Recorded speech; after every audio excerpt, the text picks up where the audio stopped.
Because this is a little bit more of a complex topic, I'm going to break these next few guides into smaller pieces than usual.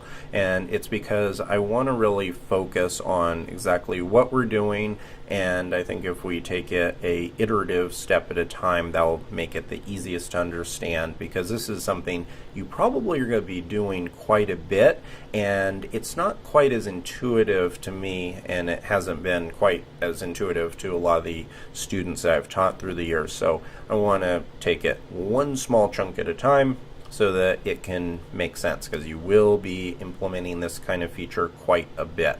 So right now we have the concept of a portfolio, and this portfolio has many technologies. We already have that. But what we want is the ability to, in the portfolio form, we want the ability to actually define those technologies. So we want the ability to list all of those off. So we could say something like Ruby on Rails, Angular, Swift, whatever it is that we want to have associated with a particular portfolio item, and we want the ability of being able to do that right here and in the form. So originally I kind of talked, if you look at the seeds file, I kind of talked about doing this with our subtitle, but I think I've changed my mind on this, and that's something that you will see happens quite a bit. And the reason why is partly because of that one idea that I had that was not a planned idea. It was something I kind of threw up at the very last moment, which was to have these scoped actions. And this works fine, but it's really fragile, because what it does is it is essentially forcing you as a individual for your portfolio to have very strict kinds of strings here. So say that you made a typo when you're typing Angular in, and you have something like Anglar right there, then that could throw up a bug, and your item, your portfolio item, wouldn't be caught inside of this query. So I wanted to do it to show data flow, but then I really like the concept of the feature, so I thought we could turn it into something more functional. So instead of using this and looking at the subtitle, I think a lot better way of doing it would be actually to use our technology. So our technologies can have some effect on the scoping and what is shown on the page. So that's kind of my long-term plan with it, and that's the reason why I've changed my mind on it. So anyway, in order to build this out, and in order to be able to, on the form page itself, so I think it would help to get a little bit of a visual. I'm going to open up the browser, and if we come to DevCamp Portfolio, let's look at portfolios. So now if I go and I could just click on a new portfolio item, I want the ability to have multiple options when it comes to adding technology. So imagine another form field right here that says, technologies, and I can type in, pretend this says it, I could type in Rails here, and then another one, and I could type in Angular, and then when I hit save, it'll actually go and create two technology records in the database automatically. So even though it's one form, we can have it communicating with multiple models, which is what this type of functionality allows for. So what we're going to implement here is I want to focus on this guide on the back end, and then in the next guide we're going to implement something on the front end to actually get it working. So here what we need to add in is something called accepts nested attributes for. So accepts nested attributes for, and we can say technologies, right here, and this is the base implementation. So this will actually get this working kind of, but we also have to keep in mind that there are some kind of data validations that we want to have in place. So imagine a situation where you have these items and they're empty. We want to make sure that when you click save that it doesn't go and try to save empty technology items. So one way that we can do this, and this is actually what the founder of Rails recommends with this one, and let me put on one line and then I'm going to show you how you can put arguments like this on multiple lines. I'll do one line in the beginning and then show you how you can format it. They both have the same exact effect on the code. It's just one is considered a little bit more of a better practice. So what I'm going to say is reject underscore if, and then lambda. Do not worry, do not let the word scare you. Lambda is just a process. It's actually exactly what we have right here. So it's just saying that we want to encapsulate a process and pass it to the reject if method here. And so I'm going to give curly braces, and which means it's a block. And inside of it, I'm going to say attrs, which is short for attributes. We could call it anything we wanted. Right here, this is going to be, we could call this X. It's just a block variable. And so I'm going to say attrs, and then we'll say attrs, and all we're doing is we're selecting the item. Because right now, if you had multiple items, then you would need to do this for multiple items. But for us, we are just selecting the name. So, and if you remember back to, if we open up we can see it in the seeds file, the only attribute that we have right here for technology is a name. So essentially we're just saying do not accept this if attr name or attributes name, if in other words, if we have form elements and if this is blank, which we have our handy blank method right here, then don't let this pass through. So this is just some data validation. Like I said, everything would work fine just like this, but it's considered a better practice to have some data validations in there. And I'm going to put it on another line just because it's a little bit easier to read, and also this works better for the ebook that I'm writing right now to have this kind of formatting, or else if you don't do that, you might end up with some weird indentation. Okay, so all of this is going to allow us to create a single portfolio item and then inside of that slide in multiple technologies.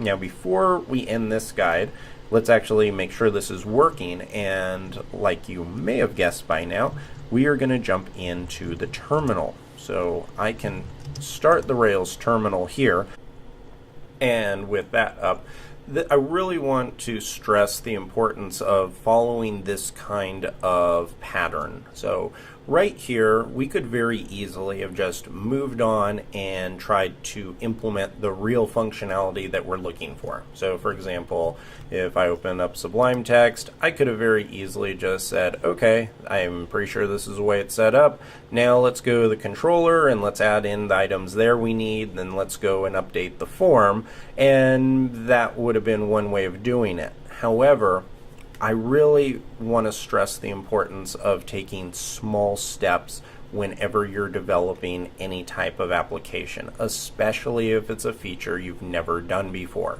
So the smaller the increment you can make the development, the more successful you're probably going to be with it. So for example, the first thing whenever I do something I'm a little unsure of when it comes to Rails, is especially with models, the first thing I'll do is I will go and I'll test it in the Rails console. Because remember, anything that you do here and anything you want to do in the application, you can do inside of the Rails console. And the great thing about it is you're able to break this into very small pieces, and this would be much harder to test successfully in the browser. So with that in mind, let's come here, and the very first thing that I'm going to do is I'm going to create a portfolio. So I'm going to say portfolio create. pass in the normal thing. So I'm going to pass in a title, and for this one, let's say this was some kind of web app that we want to show off in our portfolio, and I'll pass in a subtitle, and this can say anything, and the body can say anything. We just need to have it in there because we have that validation. So the next thing, this is where it's going to get a little bit different. And you don't really have to worry so much about the syntax here for the Rails console. This is just what we need to feed in, and when we get it from the form, when you get the data from the form, it's going to be handled a little bit differently. However, this is a really important step in the process because it's going to show you the way that the data needs to be formatted, and Rails does a lot of this for you in the background, but right here we're going to have to manually implement it, which is a good thing. So the first thing that I'm going to do is type in technologies attributes.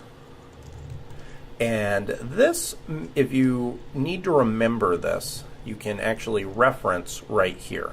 So the easy way to remember it is the first word, and it's very important. This is not one of those kind of variable things that you can change this. This is a very specific thing that you have to type out exactly like this. And by default, the first word is going to be what we have right here, technologies.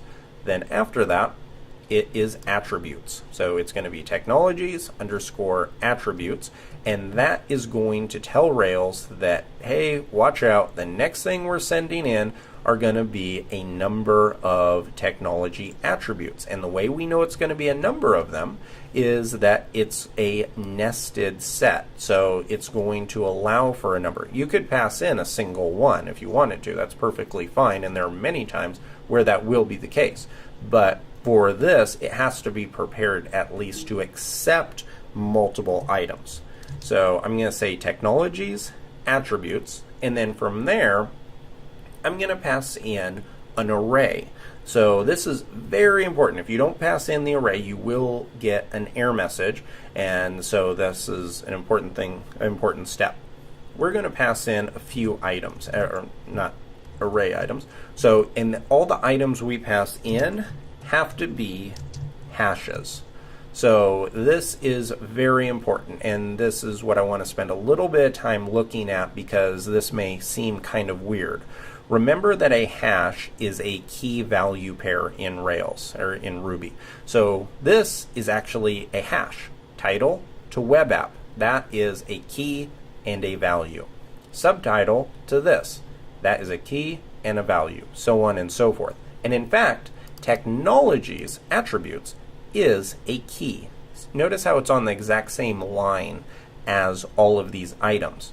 But because we need the ability to send nested items inside, we have to pass those nested items in here. And so we have to pass in a collection. So we're telling Rails that, hey, there's a potential that there are going to be multiple items, and so inside of that collection we need to have our own set of key value pairs. Because imagine if we had something like this. Right now we only have technologies, and if you open up your schema file, we only have a name that we're going to pass in. But what if we had name and description, or something like that? Then we would need the ability to put something like name and then description, just like this, and we need to do it for each of them. So that's important to know, is that not only are we passing in an array, but we're actually passing in a set of key value pairs inside of it. So that is very important to understand, and with that in mind, let's actually do it. So we're going to say technologies attributes. The first one is name, or all of them are going to be name, and the first one can be Ruby. Right here I'm going to say name. This can be Rails. Third one is going to be name, followed by Angular. And last one can be name, followed by Ionic. Okay, so if all of this is set up right, and actually it's not because we need to end it with a parentheses. So now with all of that set up right, and this parentheses cleared that one, now we should create a portfolio item with the title web app, with the subtitle of this, body of this, all the way down, and then we should also create 1, 2, 3, 4 technologies that are all associated with it. So I'm going to hit return, and it looks like that all worked, and we can actually analyze the SQL code to see if it did. So we have the ability to insert into portfolios, and it sent in title of web app, subtitle, body, main image, thumb image, our defaults, and then create it at and update it at, which it does by default as well. Now, this is where it gets interesting.